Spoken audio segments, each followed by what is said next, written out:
സംസ്ഥാനത്ത് കഠിനമായ വേനൽ ചൂട് തുടരുന്നതിനിടെ ജനജീവിതം ദുസ്സഹമാക്കി അപ്രഖ്യാപിത വൈദ്യുതി നിയന്ത്രണം ഏർപ്പെടുത്തിയതിനെതിരെ പ്രതിഷേധം ശക്തമാകുന്നു. രാത്രികാലങ്ങളിൽ ഉൾപ്പെടെ കേരളത്തിന്റെ വിവിധ ഭാഗങ്ങളിൽ വൈദ്യുതി തടസ്സപ്പെടുന്നത് പതിവായതോടെ സർക്കാർ സംവിധാനങ്ങൾക്കെതിരെ രൂക്ഷ വിമർശനവുമായി പ്രതിപക്ഷ നേതാവ് വി.ഡി. സതീശൻ രംഗത്തെത്തി.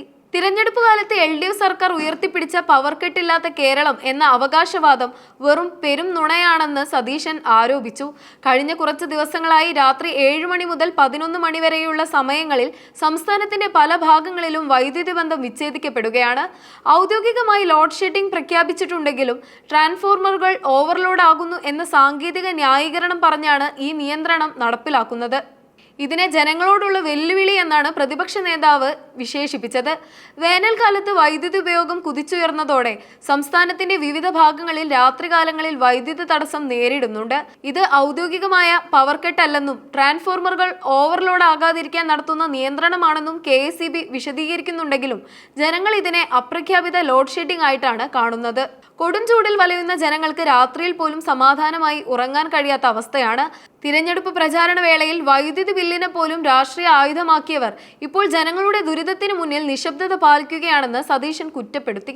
നിലവിലെ വൈദ്യുതി പ്രതിസന്ധി സ്വാഭാവികമായ ഒന്നല്ലെന്നും മറിച്ച് സർക്കാരിലെയും വൈദ്യുതി ബോർഡിലെയും ഉന്നതർ നടത്തിയ ആസൂത്രിതമായ അഴിമതിയുടെ ഫലമാണെന്നും പ്രതിപക്ഷ നേതാവ് വി.ഡി. സതീശൻ ആരോപിച്ചു.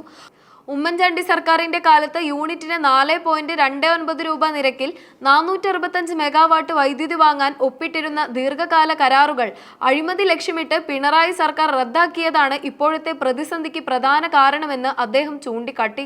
ഈ കുറഞ്ഞ നിരക്കിലുള്ള കരാറുകൾ അട്ടിമറിച്ച ശേഷം യൂണിറ്റിന് 6 മുതൽ 12 രൂപ വരെ ഉയർന്ന വില നൽകിയാണ് ഇപ്പോൾ വൈദ്യുതി വാങ്ങുന്നതെന്നും ഇതിലൂടെ പ്രതിദിനം 15 മുതൽ 20 കോടി രൂപയുടെ വരെ വൻ നഷ്ടമാണ് KSEBക്ക് ഉണ്ടാകുന്നതെന്നും അദ്ദേഹം കുറ്റപ്പെടുത്തി.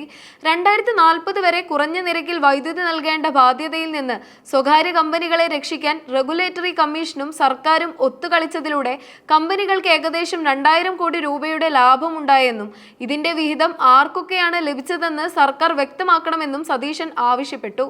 സംസ്ഥാന വൈദ്യുതി റെഗുലേറ്ററി കമ്മീഷൻ സർക്കാരിന്റെ കളിപ്പാവയായി മാറിയിരിക്കുകയാണെന്ന് പ്രതിപക്ഷ നേതാവ് കുറ്റപ്പെടുത്തി.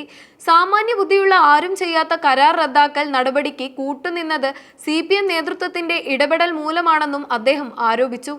UDF അധികാരത്തിൽ വന്നാൽ ഈ കരാർ അട്ടിമറിയെക്കുറിച്ചുള്ള സമഗ്രമായ അന്വേഷണം നടത്തുമെന്നും അദ്ദേഹം പ്രഖ്യാപിച്ചു. അതേസമയം അപ്രഖ്യാപിത ലോഡ് ഷെഡിംഗ് എന്ന ആരോപണം അധികൃതർ നിഷേധിക്കുന്നുണ്ട്. വേനൽ കടുക്കുന്നതിനാൽ എയർ കണ്ടീഷണറുകളുടെയും മറ്റും ഉപയോഗം വർദ്ധിച്ചതോടെ വൈദ്യുതി ഉപഭോഗം റെക്കോർഡ് നിലയിൽ എത്തിയതാണ് ട്രിപ്പിങ്ങിന് കാരണമാകുന്നതെന്നാണ് അവരുടെ വിശദീകരണം. എന്നാൽ ബാറ്ററികളിൽ വൈദ്യുതി സംഭരിച്ചു വെക്കാനുള്ള സംവിധാനങ്ങൾ ഒരുക്കുന്നതിൽ KSEB പരാജയപ്പെട്ടുവെന്ന് റെഗുലേറ്ററി കമ്മീഷൻ തന്നെ കഴിഞ്ഞ ദിവസം വിമർശിച്ചിരുന്നു. പകൽ സമയം ലഭിക്കുന്ന അധിക സോളാർ വൈദ്യുതി രാത്രികാലങ്ങളിലേക്ക് സംഭരിച്ചു വെക്കാൻ കഴിയാത്തത് ബോർഡിന്റെ വീഴ്ചയായാണ് കാണുന്നത്. അപ്രഖ്യാപിത ലോഡ് ഷെഡിംഗ് ഉടൻ പിൻവലിച്ചില്ലെങ്കിൽ സംസ്ഥാന വ്യാപകമായി ശക്തമായ പ്രക്ഷോഭം സംഘടിപ്പിക്കാനാണ് UDFന്റെ തീരുമാനം. ജനങ്ങളെ ഇരുട്ടിൽ നിർത്തി അഴിമതി നടത്താനുള്ള നീക്കം അനുവദിക്കില്ലെന്ന് സതീശൻ വ്യക്തമാക്കി. അഴിമതി ആരോപണങ്ങളും ഭരണപരമായ വീഴ്ചകളും കേരളത്തിലെ ഊർജ്ജ മേഖലയെ വലിയൊരു പ്രതിസന്ധിയിലേക്കാണ് തള്ളിയിട്ടിരിക്കുന്നത്.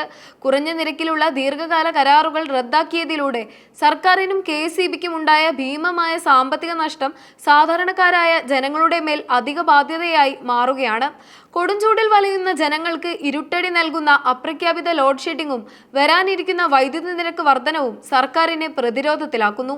ഈ സാഹചര്യത്തിൽ സ്വകാര്യ കമ്പനികൾക്ക് ലാഭം ഉണ്ടാക്കി കൊടുത്തുവെന്ന 2000 കോടിയുടെ അഴിമതി ആരോപണത്തിൽ സുതാര്യമായ ഒരു അന്വേഷണം അനിവാര്യമാണ്.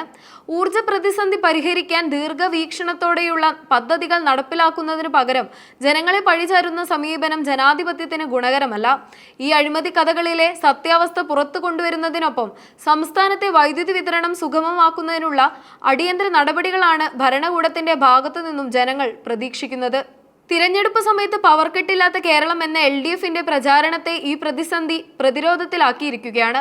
ചൂട് കാരണം ജനങ്ങൾ പൊറുതിമുട്ടുമ്പോൾ വൈദ്യുതി നിയന്ത്രിക്കുന്നത് സർക്കാരിനെതിരെ വലിയ ജനരോഷം ഉണ്ടാക്കിയിട്ടുണ്ട്.